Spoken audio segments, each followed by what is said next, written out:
નમસ્કાર મિત્રો, આપણે આજે ધોરણ 11 ના ઇનઓર્ગેનિક કેમિસ્ટ્રીના પી બ્લોક એલિમેન્ટ પી વિભાગના તત્વો ભાગ 1 આની ચર્ચા કરવાની છે.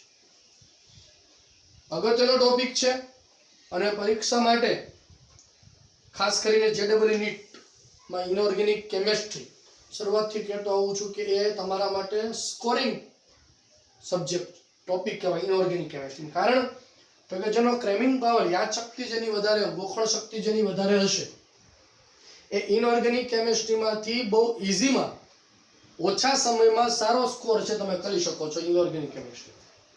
તો હવે ઇનઓર્ગેનિક કેમિસ્ટ્રીમાં પિરિયોડિક ટેબલ છે એને આપણને ખબર છે કે 4 ભાગમાં વર્ગીકૃત કરેલા છે: એસ વિભાગ, પી વિભાગ, ડી વિભાગ અને એફ વિભાગ.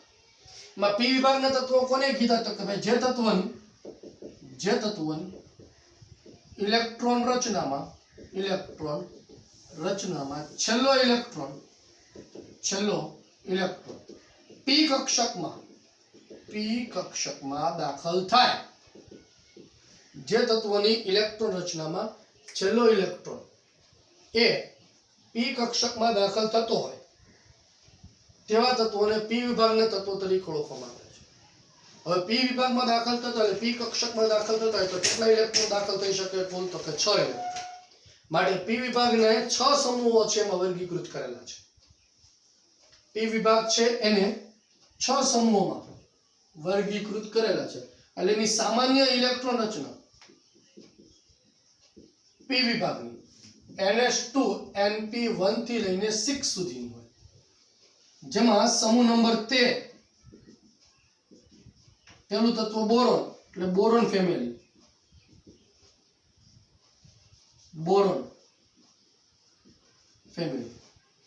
ત્યાર પછી સમૂહ નંબર 14, સમૂહ નંબર 15, સમૂહ નંબર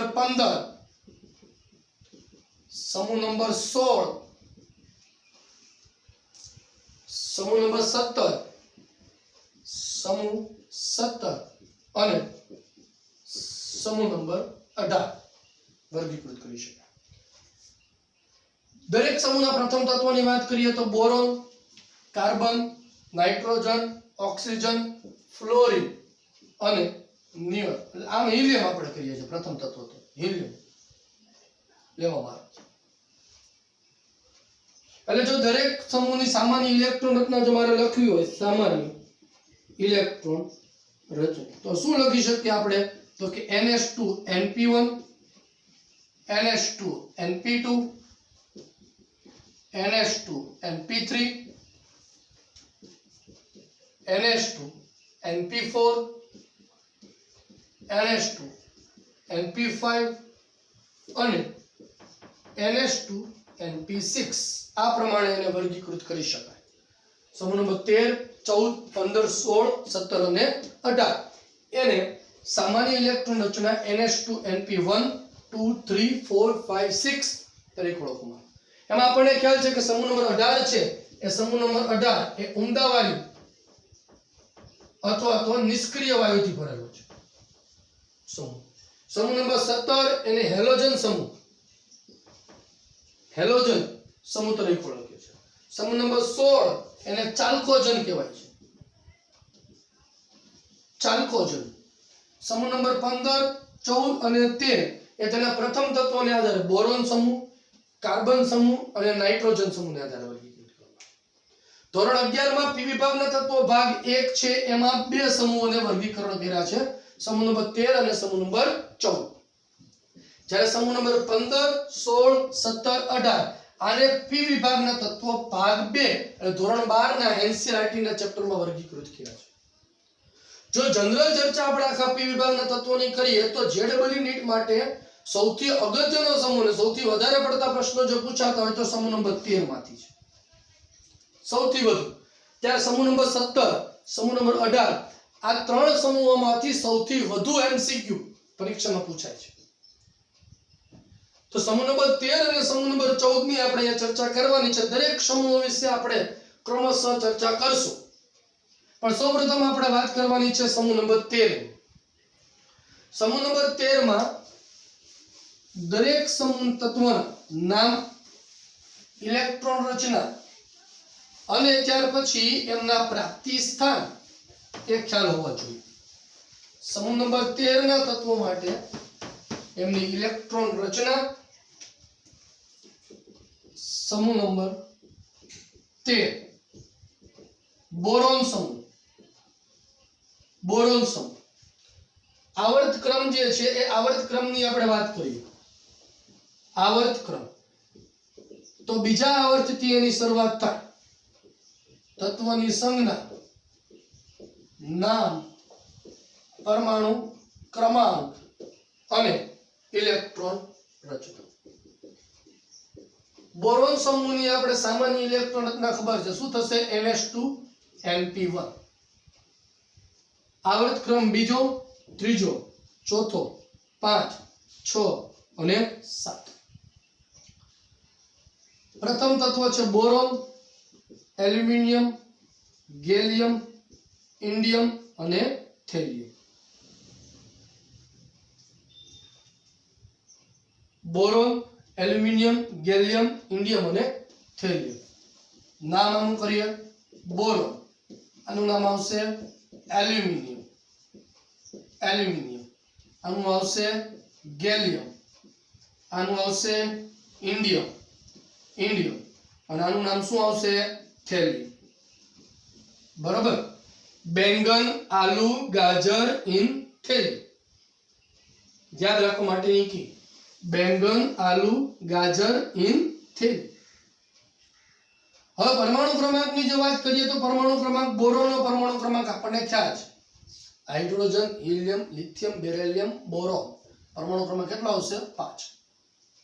હવે બીજા આવર્તથી ત્રીજા આવર્તમાં તમારે આવવું હોય તો બીજા આવર્તથી ત્રીજા આવર્તમાં આવતા 8 તત્વો તમારે આડા આવે. તો 5માં તમે બીજા 8 ઉમેરો એટલે કેટલા થવાના છે? 13. 5 + 8 = 13. ત્રીજા આવર્તથી ચોથા આવર્તમાં તમે જ્યારે આવો ત્યારે 18 તત્વો, કારણ કે ડી કક્ષક હવે એન્ટર થઈ જાય છે. તો બીજા 18 તત્વો જે છે તમારે આમાં ઉમેરવાના થાય. 18 તત્વો તમે ઉમેરો એટલે આનો પરમાણુ ક્રમાંક થશે 31. ચોથાથી પાંચમા આવર્તમાં આવે તો ફરી પાછા 18 તત્વો, કારણ કે 3D પછી 4D કક્ષક એન્ટર થાય. એટલે બીજા 18 તત્વો છે તમારે અહીંયા ઉમેરાય. 18 તત્વો તમે ઉમેરો એટલે આનો પરમાણુ ક્રમાંક કેટલો થશે? 49. રાઉન્ડ કરીએ એટલે ખ્યાલ આવે. અને પાંચમાથી છઠ્ઠા આવર્તમાં દાખલ થાવ એટલે તમારે 32 તત્વો આડા આવશે. કારણ તો કે હવે 4f કક્ષક એન્ટર કરી છે એટલે 49 માં બીજા 32 ઉમેરો. 32 ઉમેરો એટલે તમને એનો પરમાણુ ક્રમાંક જે છે એ પરમાણુ ક્રમાંક 81 પ્રાપ્ત થશે. 5, 13, 31, 49 અને 81. આ પ્રમાણે તમે સમૂહમાં કોઈ પણ તત્વો છે એ કોઈ પણ તત્વોના પરમાણુ ક્રમાંક યાદ રાખી શકો. ઇલેક્ટ્રોન રચનાની વાત આપણે કરીએ તો શું આવશે? ઇલેક્ટ્રોન રચના હિલિયમ 2s2 2p1. આપણને ખ્યાલ છે મિત્રો, ત્રીજા ચેપ્ટરમાં શીખેલા છે કે છેલ્લો ઇલેક્ટ્રોન જે કક્ષકમાં દાખલ થાય તેનો તેનો મુખ્ય ક્વોન્ટમાંક અને આવર્ત ક્રમ બંને સમાન હોવા જોઈએ. 2s2 2p1 બીજા આવર્તનું તત્વ છે. ત્યાર પછી એલ્યુમિનિયમ ઇલેક્ટ્રોન શું થશે? Neon 3s2 3p1. 3s પછી હવે દાખલ થઈ કક્ષક થવાની છે ચોથા આવર્તમાં તમારે 3D કક્ષક દાખલ થાય એટલે હવે આડે 3D કક્ષક અહીંયા આવી જશે એટલે શું થશે? Argon 3d10 4s2 4p1. ફરી પાછા તમે ઇન્ડિયમ ઉપર આવો એટલે 4D કક્ષક અહીંયા એન્ટર થઈ ગયું એટલે શું થશે? Krypton 4d10 5s2 5p1. અને નીચે જ્યારે થેલિયમ માં આવો તો 4f કક્ષક તમારી આડી આવે એટલે શું થશે? Xenon 4f40 5d10 6s2 6p1. આ થેલિયમ ની ઇલેક્ટ્રોન રચના.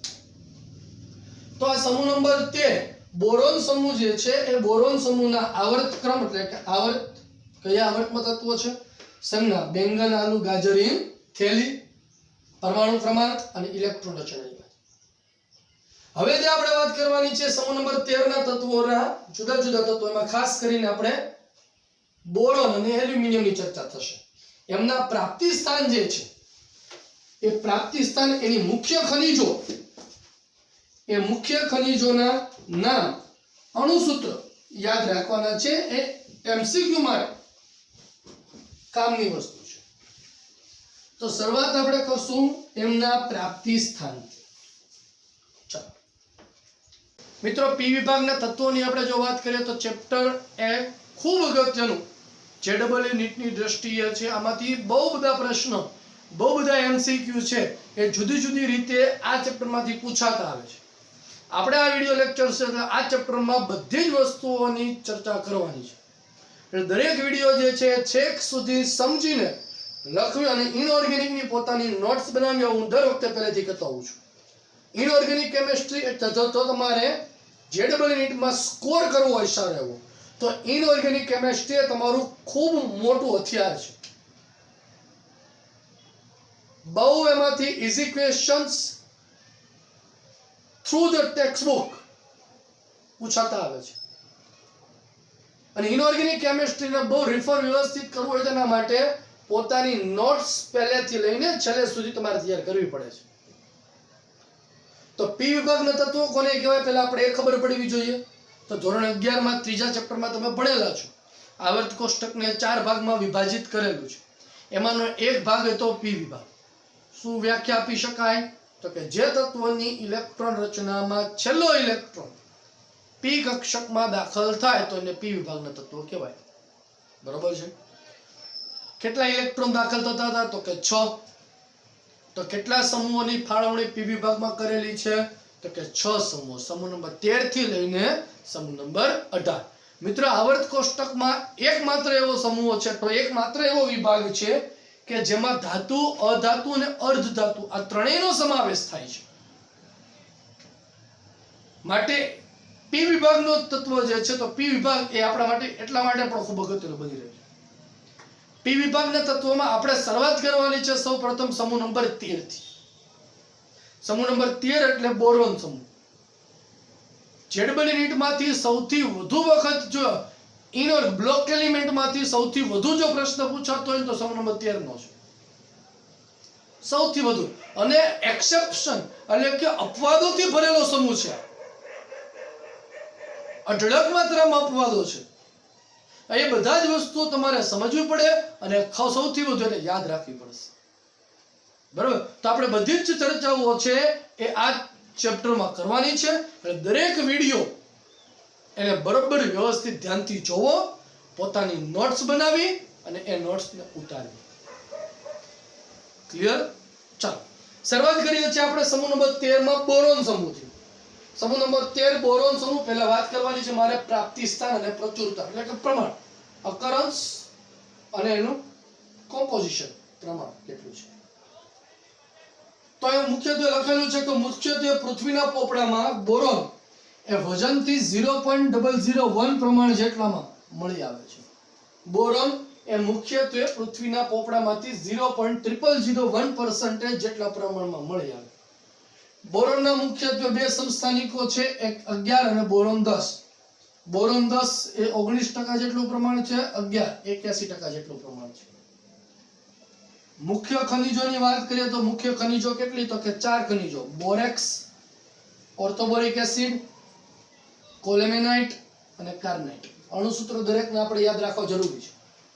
બોરેક્સ Na2B4O7 * 10H2O ડેકાહાઇડ્રેટ છે, અથવા તો આને આ રીતે પણ રિપ્રેઝન્ટ કરવામાં આવે છે Na2B4O5 OH4 * HH3. આ બંને સરખું છે. ઓર્થોબોરિક એસિડ H3BO3, કોલેમેનાઇટ Ca2B6O11 * 5H2O, કાર્નાઇટ આ ડેકાહાઇડ્રેટ છે, ગરમ કરો એટલે કન્વર્ટ થશે ટેટ્રાહાઇડ્રેટમાં. ટેટ્રાહાઇડ્રેટ વર્ઝન એટલે કાર્નાઇટ કહેવાય, Na2B4O7 * 4H2. મુખ્યત્વે તુર્કી અને કેલિફોર્નિયામાં મળી આવે. ભારતમાં એ મુખ્યત્વે લદ્દાખ અને રાજસ્થાનમાં. લદ્દાખ છે એમાં પુગા ખીણમાં મળી આવે છે અને રાજસ્થાનમાં સંભાર તળાવમાં મળે છે. ત્યાર પછી બીજું અગત્યનું સમૂહ નંબર 13 નું એ છે તત્વ બોરોન એલ્યુમિનિયમ. એલ્યુમિનિયમ એ પૃથ્વીના પોપડામાં મળી આવતા તત્વોમાં ત્રીજા ક્રમાંકે પ્રાપ્ત થાય. જેટલા તત્વો પૃથ્વીના પોપડામાંથી મળી આવે છે, પૃથ્વીના પોપડામાંથી વાત કરી છે, એમાંથી જેટલા તત્વો મળી આવે છે એમાંથી સૌથી વધુ પ્રમાણમાં મળી આવતું ત્રીજા ક્રમાંકે મળી આવતું તત્વ એલ્યુમિનિયમ. તો પ્રથમ ક્રમાંકે મળી આવતું તત્વ કોણ થશે? તત્વ શબ્દ વાપર્યું છે, ધાતુની વાત નથી. પ્રથમ ક્રમાંકે કોણ આવશે મિત્રો? તો કે ઓક્સિજન. 46.6% જેટલા પ્રમાણમાં મળી આવે છે. બરોબર. તો ત્રીજા ક્રમાંકે મળી આવતું તત્વ મુખ્ય ખનિજોની જો વાત કરીએ તો મુખ્ય ખનિજો એની બે, બોક્સાઇટ અને cryolite. Bauxite Al2O3 * 2H2, cryolite Na3LF6, sodium hexafluoride aluminate. આનું IUPAC નામ થાય ક્રાયોલાઇટ. શું થશે? Sodium hexafluoride aluminate. Fluoride aluminate. બરોબર. આ ડાયહાઇડ્રેટ છે. એનહાઇડ્રેટ પાણી નિર્જળ બોક્સાઇટ અને કોરન્ડમ તરીકે ઓળખવામાં આવે છે. Al2O3. બેરાઇલ Be3Al2Si6O10, માઇકા અથવા તો અબરખ મુખ્યત્વે ભારતમાં મળી આવે, અબરખ સ્વરૂપે મળી આવે ભારતમાં. ક્યાં મળી આવે છે? મધ્યપ્રદેશ, કર્ણાટક, ઓરિસ્સા અને જમ્મુમાં મળી આવે. K2O3Al2O3 * 6H2 * 2H2O થશે. તો આ મુખ્ય ખનિજોના જે અણુસૂત્રો છે આપણે યાદ રાખવાના છે, કારણ કે આ આખા ચેપ્ટર દરમિયાન ઘણી બધી જગ્યાએ પ્રક્રિયાઓમાં આપણી આડે આવશે, ઘણી બધી જગ્યાએ આપણે સમજવાના છે. મુખ્ય જે વાત કરવાની છે અહીંયા આપણે ખનિજોના નામ અને એના રાસાયણિક સૂત્રો આપણે યાદ રાખવાના. હવે ધીમે ધીમે જેમ જેમ આપણે ચેપ્ટરમાં આગળ વધીએ છીએ તેમ તેમ એના ભૌતિક ગુણધર્મોમાં આવર્તનીયતા, રાસાયણિક ગુણધર્મોમાં આવર્તનીયતા એની આપણે ચર્ચાની શરૂઆત કરીશું. એટલે હવે પછીનો જે આપણો વિડિયો છે એમાં આપણે વાત શેની કરવાની છે? તો કે એમાં આપણે વાત કરવાની છે પરમાણુય ત્રિજ્યા, આયનીય ત્રિજ્યા, ઇલેક્ટ્રોન રચના, પરમાણુ ક્રમાંક શું થશે એની વાત કરશું. ત્યાર પછી વિદ્યુત ઋણતા, ઘનતા, એ બધાની ચર્ચા ધીમે ધીમે આપણે કરશું. બરોબર. જે કોઈ પણ ટોપિક ચાલે છે એની વર્કશીટ અથવા તો એનું મટીરીયલ્સ એ તમને નીચે ડિસ્ક્રિપ્શન છે એમાં હું લિંક મૂકી દઈશ. એ ડિસ્ક્રિપ્શનમાં તમે લિંક ઉપર ક્લિક કરશો એટલે તમને આ જે મટીરીયલ્સ છે હું જે બોર્ડ વર્ક પર કરું છું એ તમને લખેલું તે મળી જશે. તો એમાંથી તમારે ડાઉનલોડ કરીને લઈ લેજો. જેટલું ચાલશે એટલું અપલોડ કરીશું. બરોબર છે. બાકી એને રિલેટેડ જે મટીરીયલ MCQ મને જે લાગશે મૂકવા છે હું મૂકતો રહીશ. બરોબર. ચલો આના પછી હવે આપણે વાત કરશું આના ભૌતિક ગુણધર્મોમાં જોવા મળતી આવર્તનીયતા, એની પહેલા પરમાણુ ત્રિજ્યા અને ઇલેક્ટ્રોન રચના.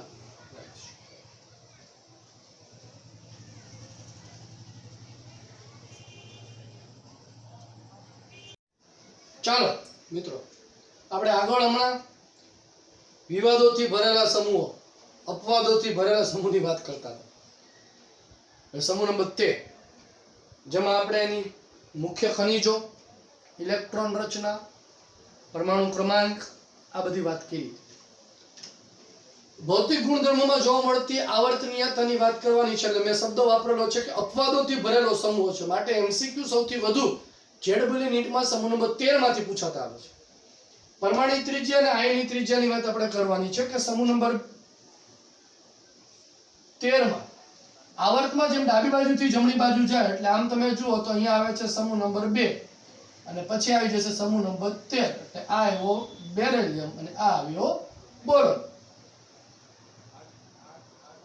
આવર્તમાં ડાબી બાજુથી જમણી બાજુ તરફ જઈએ એમ કદમાં ઘટાડો થાય એટલે સ્વાભાવિક છે કે બેરિલિયમનું કદ મોટું હશે અને બોરોનનું કદ નાનું છે. આ આપણને ખબર છે. આમાં કોઈ અપવાદ નથી. જ્યારે ઉપરથી નીચે તરફ આપણે આવીએ તેમ પરમાણુ ક્રમાંકના વધારા સાથે કદમાં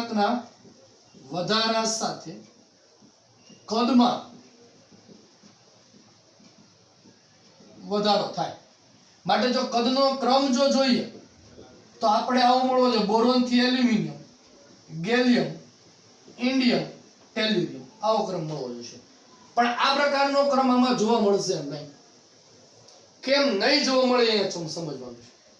તો એને સમજવા માટે અહીંયા આપણે એક આવર્ત કોષ્ટકને સાદી રીતે દોરવાનો પ્રયત્ન અમે કરેલો છે. સમૂહ 1, 2 અને સમૂહ 13. Lithium, beryllium, boron, sodium, magnesium, aluminium. આવર્ત બીજો, ત્રીજો. હવે અહીંયા 3D કક્ષક છે દાખલ થઈ ગઈ છે. જો એલ્યુમિનિયમ પછી ગેલિયમ માં 3D કક્ષક આવી ગઈ અને 3D કક્ષક છે એની સ્ક્રીનિંગ અસર તમને જોવા મળે. 3D કક્ષકની સ્ક્રીનિંગ અસર નિર્બળ છે. નિર્બળ હોવાને કારણે શું થાય છે તો કે કેન્દ્રીય વીજભાર Z ઇફેક્ટિવ વધી જાય છે. આ સપોઝ કે આપણો કેન્દ્ર છે. અહીં આવશે તમારી 1s 2s 2p 3s 3p 3d 4s 4p. એટલે ગેલિયમની ઇલેક્ટ્રોન રચના શું થશે 4s2 4p1. પણ 3D કક્ષકની સ્ક્રીનિંગ અસરને કારણે અહીંયા Z ઇફેક્ટિવ છે વધી જાય અસરકારક માટે. એટલે અહીંયા નિર્બળ સ્ક્રીનિંગ અસરને કારણે કેન્દ્રનો અસરકારક વીજભાર વધી જાય એટલે એ સ્લાઇટલી સેજ 4s ને આકર્ષે છે પોતાની બાજુ. ખ્યાલ આવ્યો? Z ઇફેક્ટિવ વધવાનું કારણ શું તો કે નિર્બળ સ્ક્રીનિંગ અસર. આ નિર્બળ સ્ક્રીનિંગ અસરને કારણે 4s ના ઇલેક્ટ્રોનને સ્લાઇટલી એની તરફ આકર્ષે જેથી કદ સેજ સંકોચાય છે. માટે એલ્યુમિનિયમ કરતા ગેલિયમનું કદ મોટું હોવાને બદલે કદ નાનું થાય છે. એટલે સાચો ક્રમ આપણને શું જોવા મળે તો કે boron, gallium, aluminium, indium, tellurium. આ આપણો પરમાણ્વીય ત્રિજ્યા અને આયનીય ત્રિજ્યાનો સાચો ક્રમ છે. આ પરીક્ષા માટે અગત્યની વસ્તુઓ છે બધી. કેમ થયું એ બહુ ઇમ્પોર્ટન્સ નથી ધરાવતું. જો આપણે સ્કોરની દ્રષ્ટિએ સમજે તો અન્ડરસ્ટેન્ડિંગની દ્રષ્ટિએ સમજે તો મેં તમને વાત કરી પ્રમાણે કે નિર્બળ સ્ક્રીનિંગ અસર છે. નિર્બળ સ્ક્રીનિંગ અસરને કારણે Z ઇફેક્ટિવ વધી જાય, કેન્દ્ર પ્રત્યે આકર્ષાય 4s ના ઇલેક્ટ્રોન માટે સ્લાઇટલી કદનાનું જોવા મળે. ક્લિયર છે વસ્તુ? તો આ પરમાણ્વીય ત્રિજ્યા અને આયનીય ત્રિજ્યાના ક્રમની વાત. હવે વાત કરવી છે મારે તમને આયનીકરણ એન્થાલ્પી. શેની વાત કરવી છે મારે તમને? આયનીકરણ એન્થાલ્પી ડેલ્ટા IH. આયનીકરણ એન્થાલ્પી ડેલ્ટા IH. આયનીકરણ એન્થાલ્પી ડેલ્ટા IH આની મારે તમને વાત. તો કે સ્વાભાવિક વસ્તુ છે સમૂહમાં ઉપરથી નીચે તરફ આવો એમ કદના વધારા સાથે કેન્દ્ર પ્રત્યેનું આકર્ષણ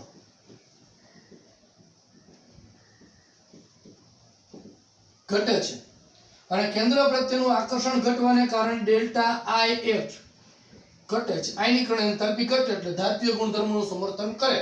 એટલે જો આયનીકરણ એન્થાલ્પીની આપણે વાત કરીએ ક્રમ તો ક્રમ આ પ્રમાણે કંઈક જોવો પડે. Boron, aluminium, gallium, indium, tellurium. આ ક્રમ જોવો. હાલો સાહેબ જવા દો, તમે હમણાં પરમાણુ કદની વાત કરી હતી કે નહીં? ગેલિયમ તો પહેલા આવે તો ક્રમ ખરેખર આ નહીં આ થવો જોઈએ. Boron, gallium, aluminium, indium, tellurium આ આવવો જોઈએ ને. પણ આ ક્રમ ખોટો છે. સાચો ક્રમ શું આવશે? સાચો ક્રમ બોરોન, ટેલ્યુરિયમ, ગેલિયમ, એલ્યુમિનિયમ ને આ સાચો ક્રમ છે. શા માટે આવું થયું સમજો તો ફરી પાછું એ જ વસ્તુ છે. અહીં નીચે ટેલ્યુરિયમ પાસે તમે જ્યારે આવો ત્યારે NH2NP1 4F અને 5D 4F ની સ્ક્રીનિંગ અસર સૌથી નિર્બળ.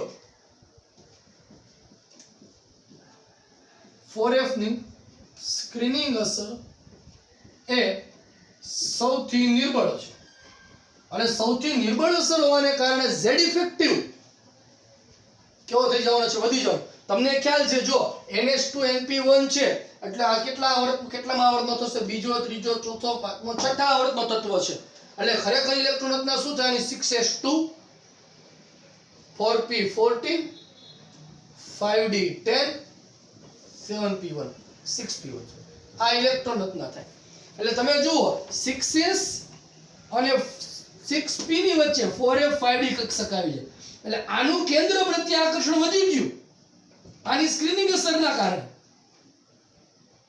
અને સરળતાથી ઇલેક્ટ્રોન દૂર થઈ શકશે નહીં. નિર્બળ સ્ક્રીનિંગ અસર છે, માટે કેન્દ્ર પ્રત્યે આકર્ષણ વધુ ધરાવે, માટે સૌથી વધુ આયનીકરણ એન્થાલ્પી દર્શાવે. આ મોસ્ટ આઈએમપી ક્રમ છે મિત્રો, યાદ રાખજો. સમૂહ નંબર 15 ના તત્વોની આયનીકરણ એન્થાલ્પીનો ક્રમ. મેં ચેપ્ટરની શરૂઆતમાં તમને કીધું હતું કે એક્સેપ્શનલ અપવાદોથી ભરેલો સમૂહ છે, માટે જેમાંથી પ્રશ્ન સૌથી વધુ વખત પૂછાય છે. ક્લિયર છે? તો આ આયનીકરણ એન્થાલ્પીની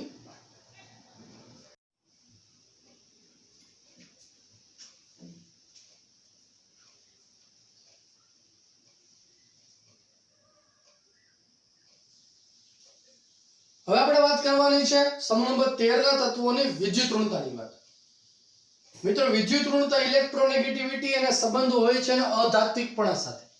જ્યારે એનું ઊંધું અહીંયા આવશે વિદ્યુત ધન્મયતા, એટલે આપણે બંનેની ચર્ચા કરશું. વિદ્યુત ઋણતાને જનરલી સંબંધ હોય છે કે ઇલેક્ટ્રોન ગુમાવવાની વૃત્તિ કે ઇલેક્ટ્રોન સ્વીકારવાની વૃત્તિ સાથે હોય. આ તમને ખ્યાલ છે. જે ઇલેક્ટ્રોન સ્વીકારી શકે ઝડપથી એની વિદ્યુત ઋણતા સૌથી વધુ એવું આપણે કહીએ છીએ.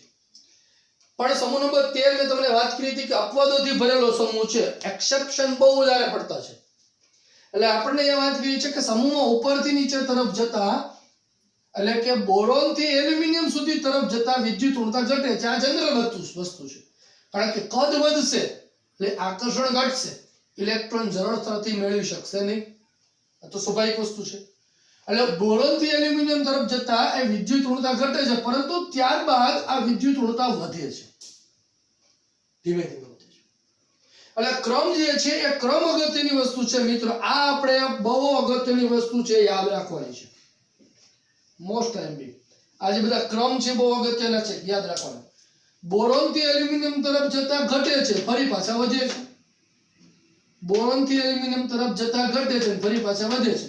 એટલે એનો અર્થ શું થયો કહેવાય? તો કે સૌથી વધુ વિદ્યુત ઋણતા બોરોન ની થઈ કહેવાય, સૌથી ઓછી વિદ્યુત ઋણતા કોની થઈ કહેવાય? એલ્યુમિનિયમ. મેં અહીંયા ક્રમ લખ્યો છે. વિદ્યુત ઋણતા થશે બોરોન ની 2 છે, ટેલ્યુરિયમ 1.8, ઇન્ડિયમ 1.7, ગેલિયમ 1.6, એલ્યુમિનિયમ 1.5. એલ્યુમિનિયમ ની સૌથી વધુ ઓછી વિદ્યુત ઋણતા છે, માટે પ્રબળ ધાત્વિય ગુણધર્મ થયો, પ્રબળ ધાતુ. તો આ પ્રબળ અધાતુ. એટલે અહીંયા એમસીક્યુ શું બની શકે? તો કે સમૂહ નંબર 13 ની સૌથી પ્રબળ ધાત્વિય તત્વ જણાવો. એટલે આપણે જનરલી એવું સમજીએ કે ઉપરથી નીચે તરફ આવે ધાત્વિય ગુણધર્મ વધે, એટલે છેલ્લું તત્વ ટેલ્યુરિયમ છે ને આપણે વધુ ધાતુ તત્વ કહીએ, પણ આ ખોટી વાત છે. પ્રબળ ધાતુ કોણ બનવાની છે? તમારી એલ્યુમિનિયમ. આગળ બનશે ઓછી. હવે આનું કારણ શું? તો આ તો મેં તમને કારણ વાત કરી કે બોરોન થી એલ્યુમિનિયમ તરફ જઈએ એમ કદ વધ્યું. કદ વધે એટલે કેન્દ્રથી બાહ્યતમ કક્ષાના ઇલેક્ટ્રોન પ્રત્યેનું આકર્ષણ છે ઘટવાનું છે. આકર્ષણ ઘટે સરળતાથી ન મળે. પણ હવે જેવા ભારે તત્વોમાં નીચે એન્ટર કરો, ગેલિયમ, ઇન્ડિયમ અને ટેલ્યુરિયમ માં, એટલે ડી અને એફ કક્ષક દાખલ થઈ ગઈ. ડી અને એફ કક્ષક દાખલ થઈ એટલે એની નિર્બળ સ્ક્રીનિંગ અસર છે. નિર્બળ સ્ક્રીનિંગ અસરને કારણે શું થાય? તો કે એસ કક્ષકના ઇલેક્ટ્રોનને પોતાની તરફ આકર્ષે, કેન્દ્ર પ્રત્યેનું આકર્ષણ મળે. ઝેડ ઇફેક્ટિવ અસરકારક કેન્દ્રીય વીજભાર વધે, જે સરળતાથી ઇલેક્ટ્રોનને પકડી રાખે છે, માટે વિદ્યુત ઋણતામાં શું કરે છે? ઘટાડો કરે છે. માટે અહીંયા ટેલ્યુરિયમ, ઇન્ડિયમ અને ગેલિયમમાં, ટેલ્યુરિયમમાં એફ કક્ષક આયનીકરણ એન્થાલ્પીમાં વાત કરી હતી ને તમને, નિર્બળ સ્ક્રીનિંગ અસર છે, કેન્દ્ર પ્રત્યે આકર્ષણ વધુ છે. ઇન્ડિયમ, ગેલિયમ અને એલ્યુમિનિયમ. તો વિદ્યુત ધન્મયતા શું થવાનું છે? તો કે વિદ્યુત ધન્મયતાના કરતા વિરુદ્ધ થવાનું છે. વિદ્યુત ધન્મયતા. વિદ્યુત ઋણતા એટલે ઇલેક્ટ્રોન નેગેટિવિટી. તો વિદ્યુત ધન્મયતા એટલે શું થવાનું? Electro positivity. આના કરતા વિરુદ્ધ થવાનું છે. મોટા ભાગે વિદ્યુત ધન્મયતા છે એની આયનીકરણ એન્થાલ્પી સાથે સંબંધ હોય. આયનીકરણ એન્થાલ્પી સાથે સંબંધ. બાહ્યતમ કક્ષા ઇલેક્ટ્રોન રચના NH2 NP3 પ્રકારની છે. માટે 3 આયનીકરણ enthalpy delta IH1 delta IH2 અને ડેલ્ટા IH3 જે તત્વોમાં ત્રણેય આયનીકરણ એન્થાલ્પીનો સરવાળો ઓછો એ પ્રબળ ધાતુ થશે.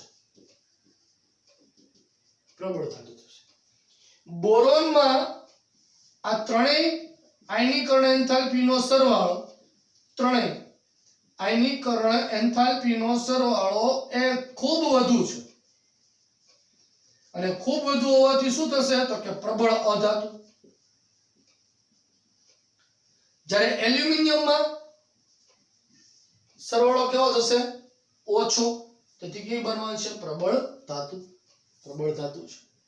અને પછી સમૂહમાં નીચે તરફ જેમ જેમ જઈએ એમ પાછી આયનીકરણ એન્થાલ્પીનો સરવાળો વધતો જાય. એટલે આ જે ક્રમ તમને પૂછ્યો એ જગ્યાએ એવું પણ પૂછાય કે ત્રણેય આયનીકરણ એન્થાલ્પીનો સાચો ક્રમ જણાવો, તો આની સૌથી વધુ, એલ્યુમિનિયમની સૌથી ઓછી. બરાબર છે? સમજી લે બરાબર. ડિસ્ક્રિપ્શનમાં બધી નોટ્સની લિંક છે મૂકેલી છે, એમાંથી ડાઉનલોડ કરી લેવાની છે દરેક.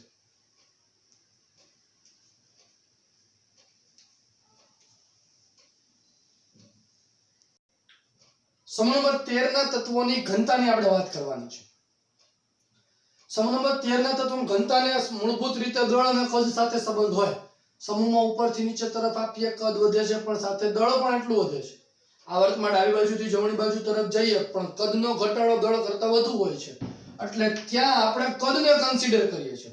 માટે સમૂહ નંબર 2 કરતા સમૂહ નંબર 13 ની ઘનતા વધુ હોય.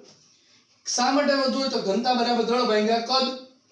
કદ એનું નાનું છે માટે ઘનતા વધુ, પરંતુ ઉપરથી નીચે તરફ આ હોય કદ તો વધે છે પણ સાથે સાથે દળ પણ વધે છે. હવે જો કદને કન્સિડર કરીએ તો ખરેખર ઘનતા ઘટવી જોઈએ, પણ એની સામે દળનો વધારો છે સૌથી વધુ છે એટલે દળને કન્સિડર કરીએ.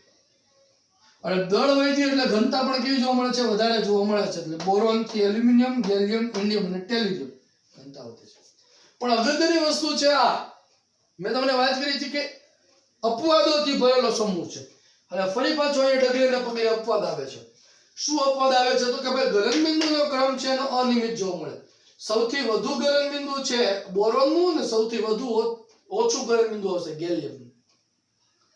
બોરોનનું ગલનબિંદુ 2453 છે, ગેલિયમનું 303. કેટલું છે યાદ રાખવાની જરૂર નથી, ક્રમ યાદ રાખવાની જરૂર છે. બોરોન પછી એલ્યુમિનિયમ, ટેલ્યુરિયમ, ઇન્ડિયમ અને ગેલિયમ.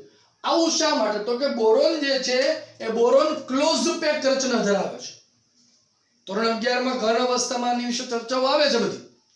ક્લોઝ પેક રચનાને કારણે દરેક બોરોન બીજા 12 બોરોનથી ઘેરાયેલો, આઇસોહેડ્રલ સ્ટ્રક્ચર એનું છે, ઘેરાયેલો છે. માટે બંધ જે છે ટૂંકો છે, પ્રબળતાથી જોડાયેલો છે, માટે એનું ગલનબિંદુ ઊંચું છે. જ્યારે એની સાપેક્ષમાં ગેલિયમ છે એ Ga2 ગેલિયમ 2 અણુ સ્વરૂપે છે, બંધ લંબાઈ વધુ છે, માટે એમની વચ્ચે આકર્ષણ ઓછું છે, માટે એનું ગલનબિંદુ છે નીચું તમને જોવા મળે છે. અને મોટા ભાગે એટલું બધું નીચું છે 303 ગેલિયમ ઉનાળામાં જે છે એ પ્રવાહી અવસ્થામાં જોવા મળે. ગેલિયમનો અગત્યનો એક ગુણધર્મ છે મિત્રો કે ગેલિયમ જ્યારે પ્રવાહીમાં રૂપાંતરણ થાય ત્યારે એના કદમાં વિસ્તરણ ધરાવે છે, એક્સપાન્ડ થાય છે. માટે ગેલિયમની સોલિડ અવસ્થા કરતા લિક્વિડ અવસ્થાની ઘનતા વધુ જોવા મળે છે. તો આ બધી જે આપણે ચર્ચા કરી આ લેક્ચરમાં એ બધા જ સમૂહ નંબર 13 ના તત્વોના ભૌતિક ગુણધર્મની બધી વાતો કરી. એમાં જોવા મળતી આવર્તનીયતાની ચર્ચા કરી. જે અપવાદો છે એ બધા યાદ રાખશો.